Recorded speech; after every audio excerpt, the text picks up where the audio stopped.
बिस्मिल्लाहिर्रहमानिर्रहीम। अस्सलाम वालेकुम। आप देख रहे हैं अलिफ न्यूज़ और मैं हूं आपके साथ माजिद अली। शामिल करते हैं पाकिस्तान और दुनिया भर से ब्रेकिंग न्यूज़ हेडलाइंस। कतरी वज़ीर-ए-आज़म ने गजा जंगबंदी मुआहदा तय पाने का ऐलान कर दिया। 6 हफ्तों की जंगबंदी पर अमल दरामद 3 मराहल में किया जाएगा। मरहला वार सिविलियंस कैदियों का तबादला और जंग के खात्मे पर मुज़ाकरात होंगे।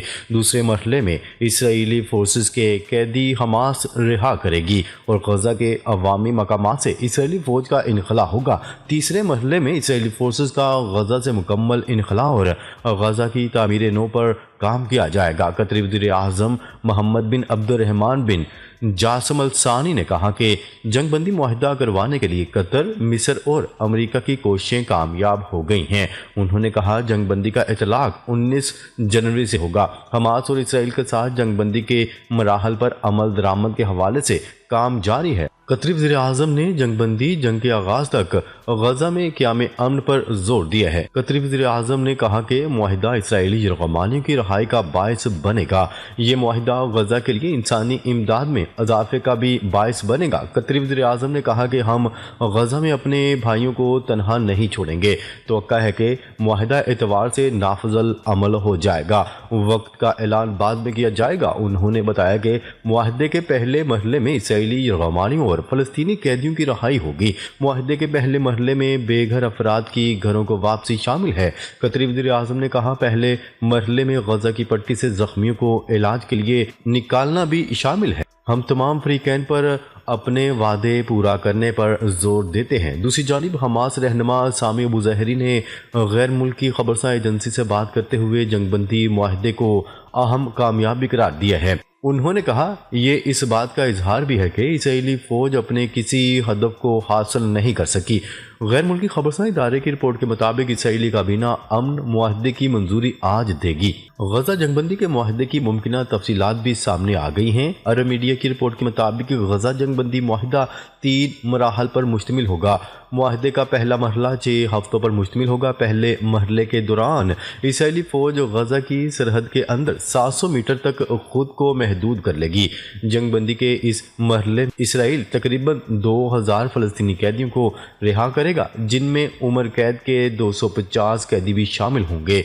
इस मरहले में गजा में मौजूद 33 इसराइली मुग़वियों को भी रिहा किया जाएगा। पहले मरहले में इसराइली जख्मियों को इलाज के लिए गजा से बाहर सफ़र करने की इजाज़त दी जाएगी। इस मरहले के आगाज के 7 रोज बाद इसराइल मिस्र के साथ रफा क्रॉसिंग खोल देगा। इस दौरान इसराइली फौज मिस्र के साथ सरहद, जिसे फिलाडेल्फिया राहदारी कहा जाता है, से पीछे हट जाएगी और आइंदा मराहल में इस इलाके से वापस चली जाएगी। इससे कबल गैर मुल्की खबरसां एजेंसी की जानिब से दावा किया गया था कि फलस्तीनी मुजाहमती तंजीम हमास और इसराइल गजा जंगबंदी मुआहदे पर मुत्तफिक हो गए हैं। खबर के अगले हिस्से में बात करते हैं। यमन के हौसियों ने भी इसराइल के खिलाफ हमले रोकने का ऐलान कर दिया। हौसी तर्जुमान के मुताबिक हौसी इसराइल और हमास के दरमियान मुआहदे का एहतराम करेंगे।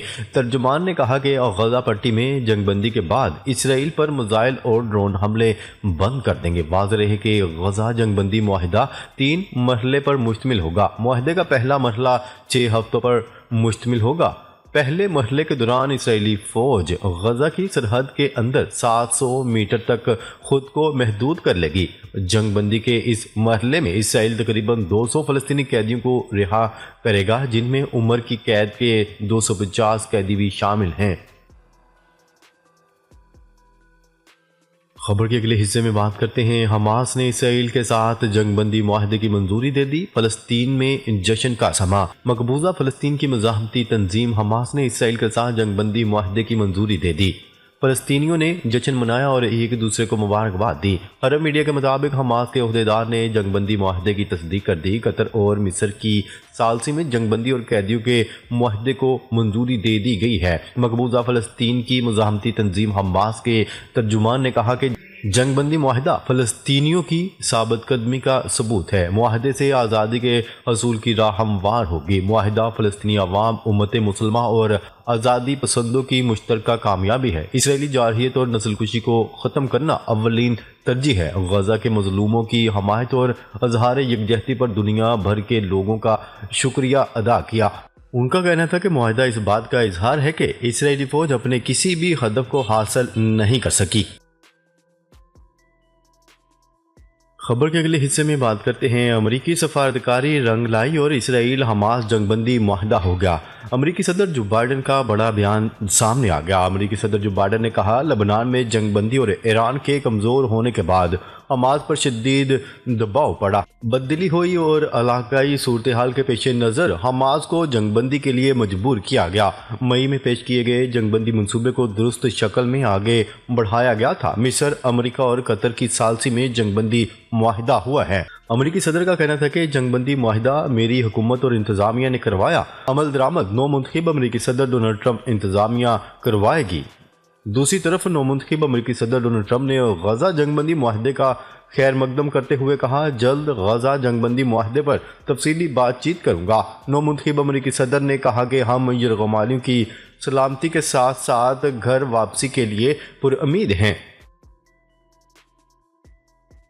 خبر کے اگلے حصے میں بات کرتے ہیں سعودی عرب اور سیکرٹری اقوام متحدہ کا بھی غزہ جنگ بندی معاہدے کا خیر مقدم۔ سعودی عرب نے قطر، مصر اور امریکی ثالثی کی کوششوں کی تعریف کرتے ہوئے کہا غزہ کے خلاف اسرائیلی جارحیت ختم کرنے کے لیے معاہدے پر عمل درآمد کیا جائے۔ اسرائیلی فورسز کی مکمل واپسی کے لیے معاہدے پر ثابت قدم رہنے کی ضرورت ہے۔ دوسری طرف اقوام متحدہ کے سیکرٹری جنرل انطونیو گوتریس نے بھی جنگ بندی معاہدے پر رد عمل دیتے ہوئے کہا جنگ بندی سے امداد کی راہ میں حائل تمام رکاوٹیں دور ہوں گی۔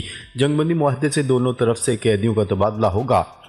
اب تکالیف کو کم کرنے کو ترجیح دی جائے۔ 15 ماہ کی جنگ کے دوران غزہ کی 23 لاکھ آبادی کئی بار بے گھر ہوئی۔ اقوام متحدہ کے سیکرٹری جنرل انطونیو گوتریس نے مزید کہا غزہ میں انسانی صورتحال تباہ کن ہے، فلسطینیوں کو امداد فراہمی تیز کرنے کے لیے تیار ہیں۔ خبر کے اگلے حصے میں بات کرتے ہیں غزہ جنگ۔ اسرائیل نے فلسطینیوں پر 85,000 ٹن بارود برسایا۔ اسرائیل اور حماس کے درمیان جنگ بندی اور یرغمالیوں کے تبادلے کا بالآخر معاہدہ ہو گیا۔ اسرائیل نے 15 ماہ تک جاری رہنے والی اس جنگ میں غزہ پر 85,000 ٹن سے زیادہ کا بارود برسایا۔ رپورٹ کے مطابق 7 اکتوبر 2023 سے جاری جنگ میں 47,000 سے زائد فلسطینی شہید اور 1,15,000 زخمی کیے گئے۔ تباہ شدہ عمارتوں اور گھروں کے ملبے سے ہزاروں لاپتہ فلسطینیوں کی لاشیں ملنے کا بھی خدشہ ہے، جبکہ ملبہ ہٹانے میں 10 سال سے زیادہ کا عرصہ لگ سکتا ہے۔ جنگ کی وجہ سے 20 لاکھ فلسطینی گھر بار چھوڑنے پر مجبور ہوئے۔ علاوہ ازیں حماس کے سرکردہ رہنما اسماعیل ہانیہ کو تہران میں جبکہ دوسرے سربراہ یحییٰ سنوار کو غزہ میں شہید کیا گیا۔ یاد رہے کہ 7 اکتوبر 2023 کو حماس کے حملے میں 1100 اسرائیلی ہلاک اور 240 کو یرغمالی بنایا گیا تھا۔ زیادہ تر یرغمالی پچھلے برس نومبر میں رہا ہوئے یا اسرائیلی حملوں میں ہی مارے گئے۔ خبر کے اگلے حصے میں بات کرتے ہیں بھارتی بحریہ کا ہرمس 900 ڈرون کا تجربہ ناکام۔ ذرائع کے مطابق بھارتی بحریہ میں شامل کیے جانے والا ہرمس 900 ڈرون کی تجرباتی پرواز گجرات کے پوربندر میں کی جا رہی تھی۔ یہ ڈرون بھارتی فوج اور بحریہ کی خفیہ نگرانی و جاسوسی کی صلاحیتوں کو بڑھانے کے لیے خریدا گیا تھا۔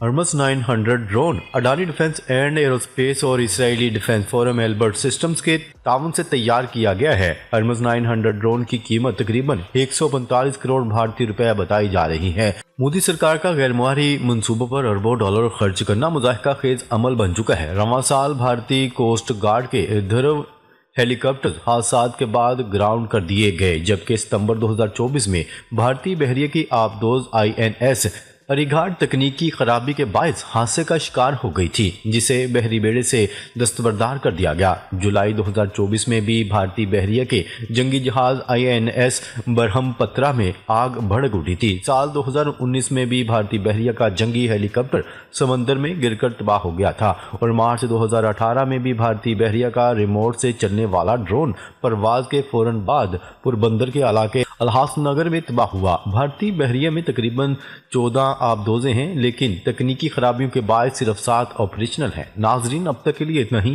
مزید خبریں لے کر بہت جلد آپ کی خدمت میں حاضر ہوں گے۔ تب تک کے لیے اپنا خیال رکھیے گا۔ اللہ نگہبان۔